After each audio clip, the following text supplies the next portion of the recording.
मेरा नाम अनिल दुलानी है। मैं उल्लासनगर में रहता हूँ और आईटी कंपनी में, मुंबई में आईटी कंपनी में रीजनल मैनेजर हूँ। इस जन्म में महाराज जी, गुरुओं का कैसे होता है ना, किसको अपने पास कैसे बुलाना है, कैसे करुणा करनी है, कैसे कृपा करनी है, वो किसी न किसी बहाने से किसी की सेवा लेके वो अपना कार्य कराते रहते हैं। किसी को निरक्षर जागृत करने की सेवा देते हैं, किसी को सत्संग प्रवचन करने की सेवा देते हैं, किसी को ज्ञान फैलाने की सेवा देते हैं। तो ये महाराज जी का या केवल ज्ञानियों का एक अपना प्रोसेस होता है। तो इस जन्म में सहज में जितनी महाराज जी सेवा करवा रहे हैं, हम सब कर रहे हैं।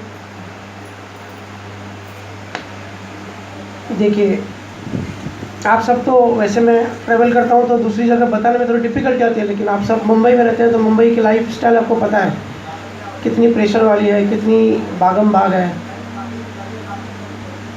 और महाराज जी ने या कबीर साहब ने ज्ञान दिया 500 साल पहले, महाराज जी हो गए 300 साल पहले। तो उनके ज्ञान की ज़रूरत जितनी आज है, इससे पहले कभी नहीं थी। क्योंकि जितना टाइम गुजरता रहेगा ना, कलयुग का असर, माया का असर जो है ना, मन के ऊपर उसका असर बढ़ता जाएगा। इसके लिए अपने बच्चों को, परिवार को, रिलेटिव्स को, फ्रेंड्स को जितना ये ज्ञान दे सकते हो ना दो। क्योंकि आसपास देखो, सब जगह आग लगी हुई है, सबको अज्ञान है, सबके ऊपर माया हावी है। अमीर हो या गरीब हो, जॉब करता हो या बिजनेसमैन हो या कुछ भी हो, हर कोई परेशान है। क्यों परेशान है? क्योंकि उसकी आत्मा तड़प रही है, आनंद नहीं मिल रहा है, फ्रस्ट्रेशन है, अंदर गुस्सा भरा पड़ा है। हम सब, अब इतना टाइम नहीं है कि डिस्कस करें कि हम सब बने कैसे हैं, किस मटेरियल से बने हैं। हम जड़ और चेतन से बने हैं। महाराज जी इसको ब्रह्म और माया कहते हैं। उससे अहंकार बना, तो अहंकार से फिर अज्ञान से, कर्मों से फिर शरीर मिलता है। तो आज हम बहुत दूर आ गए परमात्मा से, बहुत नीचे आ गए सत्य स्वरूप से, और अभी पृथ्वी पे बैठे हुए हैं हिंदुस्तान में। कभी हम अपने जीवन को देखें कि हमारा जीवन कैसे चल रहा है। सुबह उठते हैं, काम काज में लग जाते हैं, पूरा दिन गुजर जाता है और थक कर के रात को सो जाते हैं। जानवर भी यही करते हैं ना, जानवर भी यही काम करते हैं। शेर सुबह उठता है, हिरन के पीछे भागता है, वो भी अपनी मेहनत करता है, अपनी ऊर्जा लगाता है अपना पेट भरने के लिए, और हम भी अपना पेट भरने के लिए पूरा दिन ऊर्जा लगाते हैं। अगर हम बिना भजन सिमरन किए, बिना मेडिटेशन किए, बिना अपनी चेतना को दसम द्वार के ऊपर लेते हुए अगर हम मर गए, अगर शरीर छोड़ दिया, तो हमारे में और जानवर में कुछ फ़र्क नहीं है। क्योंकि अल्टीमेटली हम भी अपना पेट भर रहे हैं, जानवर भी अपना पेट भर रहे हैं। लेकिन लोगों को पता नहीं है, खास करके मुंबई वालों को तो एक ही टारगेट रहता है कि भाई ज़्यादा से ज़्यादा पैसा कमाएं, प्रॉपर्टी बनाएं, अपने बच्चों के लिए कुछ बैंक बैलेंस छोड़ के जाएं। तो देखो, जीवन को समझना, जीवन की साइंस बहुत इंटरेस्टिंग है, और हमको अवेयरनेस मिली है, हमको जागृति मिली है समझने की। हम जानवर से ज़्यादा जागृत हैं, तो हमको समझना पड़ेगा। हमको बाहर की जो बातें होती है ना, जो गॉसिप होती है, जो दूसरी चीज़ों में हमारा टाइम वेस्ट होता है, वहाँ से टाइम हटा के, वहाँ से ध्यान हटा के हमको लाइफ साइंस के ऊपर थोड़ा ध्यान देना चाहिए, थोड़ा समझना चाहिए। और हमारे गुरुओं की, जो कबीर साहिब की, सुखराम जी महाराज की जो ये साइंस है ना, ये स्पिरिचुअल साइंस है। लेकिन जो अध्यात्म साइंस है वो इससे पूरी मैच है, मतलब उसका एक पार्ट है सिर्फ। जैसे फिजिक्स है, क्वांटम फिजिक्स है, सुखराम जी महाराज का ज्ञान पूरा क्वांटम फिजिक्स है, अगर ध्यान से समझेंगे तो। और वो भी 300 साल पहले बता दिया था। इसके लिए इसकी ज़रूरत जितनी ज्ञान की आज है ना, इतनी कभी भी नहीं पड़ी थी। तो आज हर किसी को लाइफस्टाइल ऐसी है, सबको दुख दर्द है, किसी को बैंक की किस्त भरनी है, किसी को जॉब करना है तो बॉस की डांट खाएगा, कोई करियर बनाने में बिजी है, कोई पढ़ाई करने में, कोई रिलेशनशिप में। तो क्या होता है ना, हमारे अहंकार, हमारे मन के ऊपर उसकी परत चढ़ती है, हमारे मन के ऊपर वो ऊर्जा जमा हो जाती है, फ्रस्ट्रेशन, जिसको हम स्ट्रेस कहते हैं साधारण भाषा में। तो वो निकलेगा कैसे? हमको शांति क्यों नहीं मिलती? तड़पते क्यों हैं कि भाई आनंद नहीं मिल रहा है, सब कुछ कर रहे हैं, अमीर लोगों के पास तो उतना पैसा है, दुनिया की हर लग्जरी लाइफ है, सब कुछ है, फिर भी वो अशांत होते हैं। उनको एक मिसिंग पॉइंट ऐसा लगता है, कुछ तो अंदर बेचैनी है, जो चीज़ हमको नहीं मिल रही है। तो वो कैसे मिलेगा? वो हमको मिलता है अपने अंदर जाके, मेडिटेशन करके, राम नाम सिमरन करके, जो महाराज जी ने हमको बताया। उससे क्या होता है, आप सबने सुना ही होगा कि भाई भजन करो भजन करो, फिर उससे मिलता क्या है? ऐसी क्या खास है राम नाम सिमरन में? महाराज जी के 3 मुख्य बिंदु हैं। एक राम नाम सिमरन, दूसरा सबसे इम्पोर्टेंट नियक्षर। नियक्षर महाराज जी का पूरे ज्ञान का सार नियक्षर है, क्योंकि नियक्षर कोई आम बात नहीं है। ज्ञान तो यूट्यूब पे आप खोलो, सब तरह का ज्ञान मिल जाएगा, हर टाइप का ज्ञान है यूट्यूब पे, लेकिन नियक्षर की बात नहीं है। और नियक्षर जागृत करने वाला वहाँ पे यूट्यूब पे कोई अवेलेबल भी नहीं है, क्योंकि ये चीज़ सत्य स्वरूप से आ रही है। ये कोई हमारे देश में नहीं है, ये चीज़ बाहर से इम्पोर्ट होती है। ये ऐसी चीज़ें जो हमारे हाथ में नहीं है, ब्रह्मांड में नहीं है, ब्रह्मांड से बाहर की चीज़ है। तो महाराज जी का भजन सिमरन और नियक्षर की सत्ता, जिसको कुदरत कला भी कहते हैं, सत्ता जागृत होना। और तीसरा जो पूर्व और पश्चिम का जो मार्ग है, अब बहुत सारे साधु होते हैं, वो कुंडलिनी साधना करते हैं, 7 चक्र जो हिंदू में बताते हैं, 7 चक्र भाई हम भी खोलते हैं, सुषुम्ना नाड़ी में हम भी निकलते हैं, लेकिन वो एक आधा रास्ता है, वो उससे दशम द्वार नहीं खुलता। हमने चर्चा करी कि हमको हमारी जिम्मेदारी खुद की है। हम समझते हैं हमारी जिम्मेदारी बच्चों के ऊपर है, बीवी बच्चों को पालना, और ये सब हमको करना है, बच्चों को बड़ा करना है, हमारी जिम्मेदारी है। नहीं, सबसे पहली जिम्मेदारी है हमारी खुद को मुक्त करना। हमारी चेतना जो फंसी हुई है जड़ में, उसको मुक्त करना वहाँ से। सबसे पहली जिम्मेदारी हम हर किसी की यही है। जैसे हम अपने अपने शरीर को कैसे संभालते हैं, मट्टी लगती है तो नहलाते हैं, साबुन लगाते हैं, केयर करते हैं ना, वैसे अपनी आत्मा की भी हम सबको खुद केयर करनी है। और पूरी कोशिश करनी है, ऐसा मार्ग ढूंढना है, पूरी कोशिश करनी है कि कैसे भी करके रोज़ आधा घंटा 1 घंटा जितना भी सहज में कर पाए, प्रेम से भजन सिमरन का नियम बनाना है, वो रोज़ करना है। दूसरा, कैसे भी करके हमारा नियक्षर जागृत हो जाए, ऐसे कोई सदगुरु मिल जाए, ऐसे कोई मिल जाए जो रिप्रेजेंटेटिव करता हो महाराज जी के ज्ञान को, जागृत हो जाए। और तीसरी चीज़ ये, जो हमारा स्थान जो रास्ता है पश्चिम का, शंखनाल और बंकनाल का, ये महाराज जी की बहुत गहरी खोज है। दशम द्वार तो बहुत सारे पंथा बताते हैं कि भाई दशम द्वार खुलना चाहिए। 9 द्वार हमारे संसार में फंसते हैं, 9 द्वार से हमारी जो चेतना है संसार में बहती है, गिरती रहती है, लेकिन उसमें दशम द्वार नहीं खुलता। मतलब कितने भी कोशिश करेंगे मुक्त नहीं होंगे, आनंद नहीं आएगा। इसे तो वो भी लोग बैठे रहते हैं 3-3 घंटा समाधि में, लेकिन उनका आगे का रास्ता जो है ब्लॉक होता है। महाराज जी ने काफ़ी बताया नाड़ियाँ अंदर कैसे काम करती हैं। तो नाड़ियाँ जो है ना, अंदर कर्म भरे होते हैं। नाड़ियों को साफ करने के लिए राम नाम का सिमरन हम लोग करते हैं। नाड़ियों में अंदर क्या होता है, हमको और परमात्मा के बीच में क्या है, लॉ ऑफ कर्मा। हम जो दिन भर में कर्म बनाते हैं ना, सुबह से लेकर रात तक जो झंझटमारी करते रहते हैं, दिन भर सबसे मगजमारी करते रहते हैं ना, तो वो हमारे अंदर ऊर्जा जमा होती है। उस ऊर्जा को ही कर्म कहते हैं। कर्म कोई ऐसी चीज़ नहीं है, कोई वस्तु नहीं है, बस वो नेगेटिव ऊर्जा हमने अंदर मन में डाल दी, वो कर्म हमने आज बना दिया। आज हमने किसी से झगड़ा हुआ तो हमारे अंदर क्रोध आया और एक बुरा भाव बना सामने वाले का नुकसान करने का, या उसको मन में गालियाँ दी, तो वो अंदर हमारे अंदर कर्म जमा हो गया।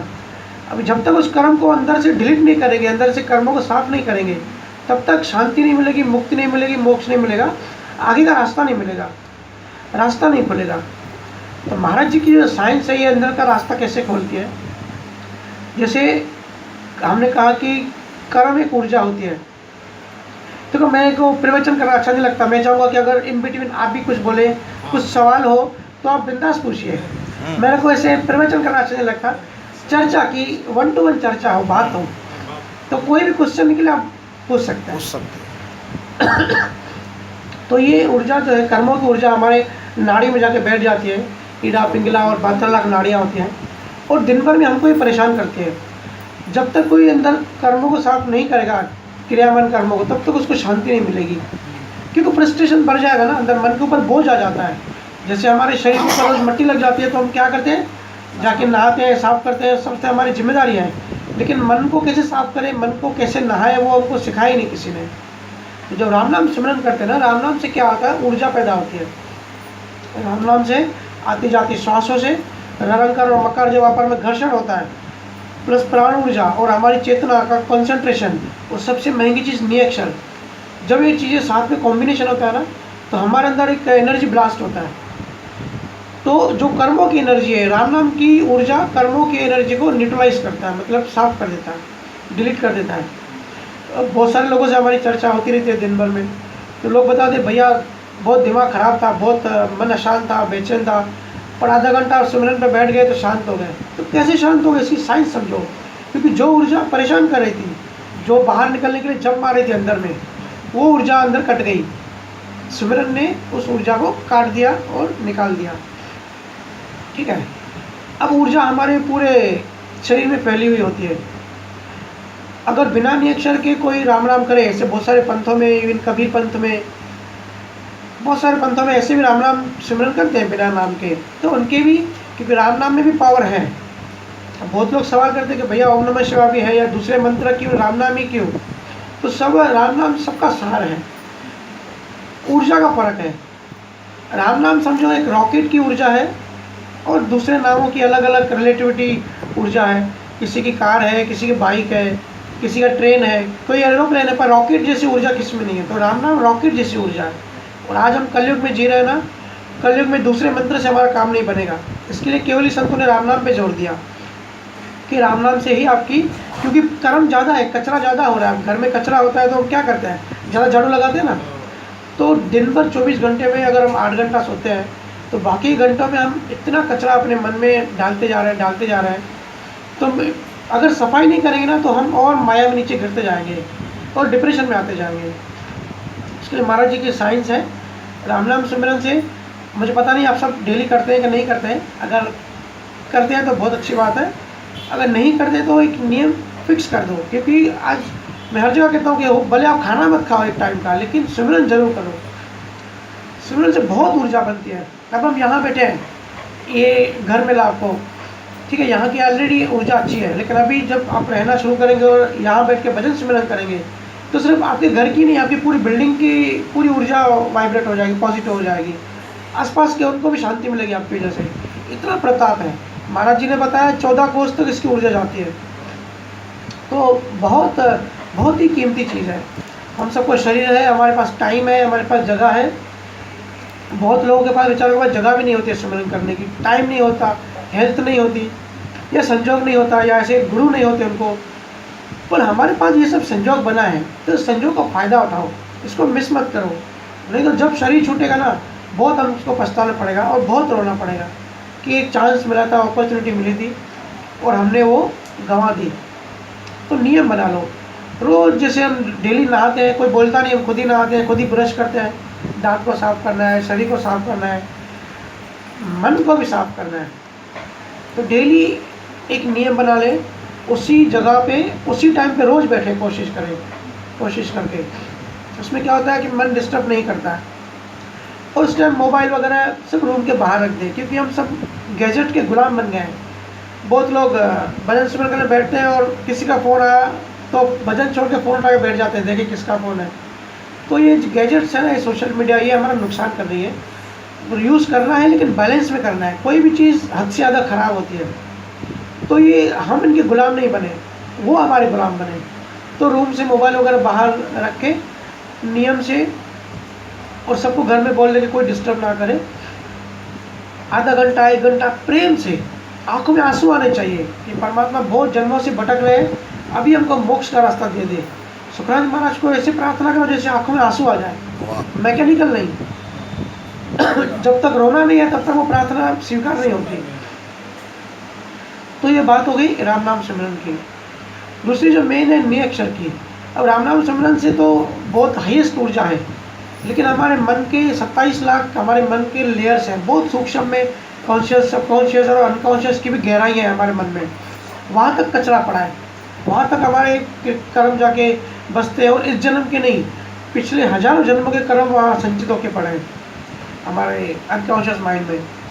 और वही हमको बार बार कुछ कर्मों से हमारा शरीर बनता है प्रारब्ध से, वो शरीर हम जीवन जीते हैं, फिर हम शरीर छोड़ देते हैं, फिर संचित कर्मों से फिर नए प्रारब्ध कर्म बनते हैं। ऐसे जीवन मरण के साइकिल से हम निकल ही नहीं सकते। वही परिवार मिलता है, कब पिछले जन्म में जो हमारा बाप था आज हमारा पति बन गया, नेक्स्ट जन्म में हमारा बच्चा बन जाएगा, जो कल दुश्मन था आज दोस्त बन गया, कल जो बहन थी दूसरे जन्म में वाइफ बन गई। ये चक्कर में चलता रहता है और चलता ही रहेगा। हमको चक्कर में से बाहर आना है, ये हम सबकी खुद की जिम्मेदारी है।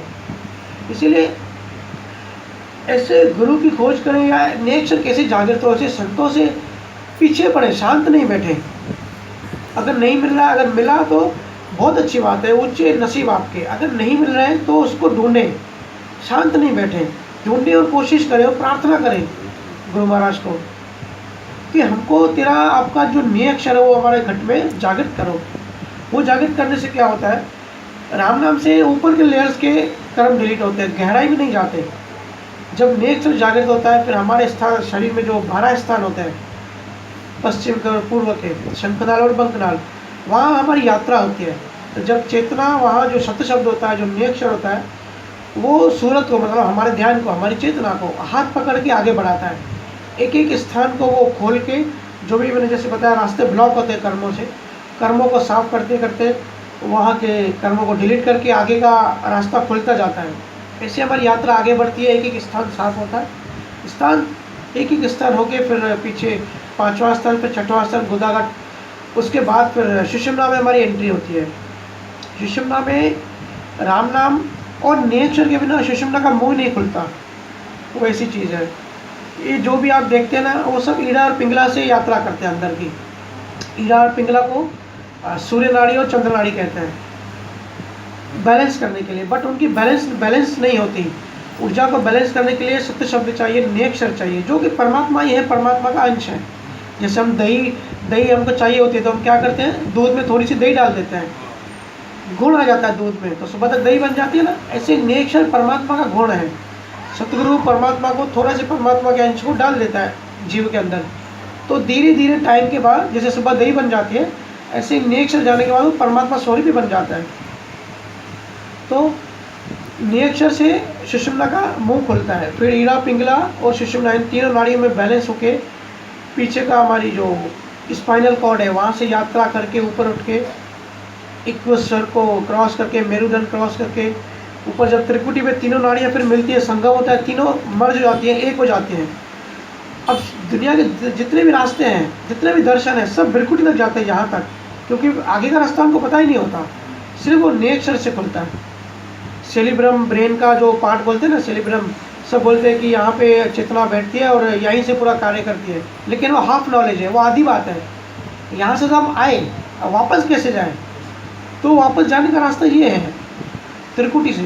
त्रिकुटी के आगे जब नियक्षर पहुँचता है तो त्रिकुटी आगे रास्ता खुलता है, फिर 3 ब्रह्मा 13 लोक हम क्रॉस करके जब 10वां द्वार हमारा खुल जाता है शुद्ध शिला के ऊपर, हमारा जो हिंदुस्तान का जो हिंदू धर्म है वो पूरा साइंटिफिक है।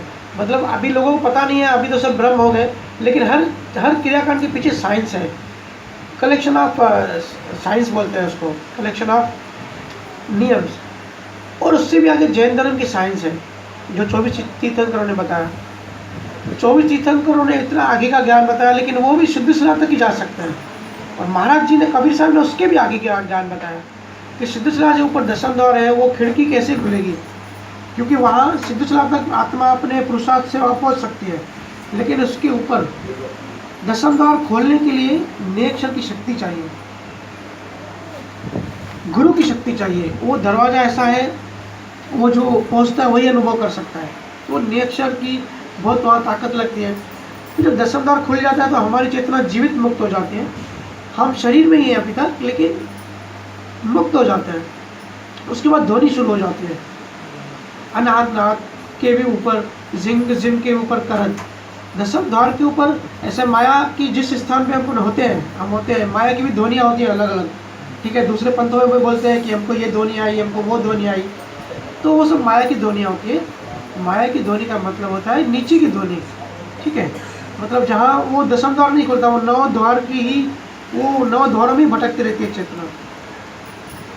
जैसे कोई शिव की भक्ति करता है तो उसको शिव के जो शिव भैरव तंत्र में जो लिखा है कि भाई एक गूंज सुनाई देती है, तो वो गूंज सुन के वो शिव वहीं तक जाते हैं, वहाँ से आगे का रास्ता उनको नहीं मिलता। लेकिन महाराज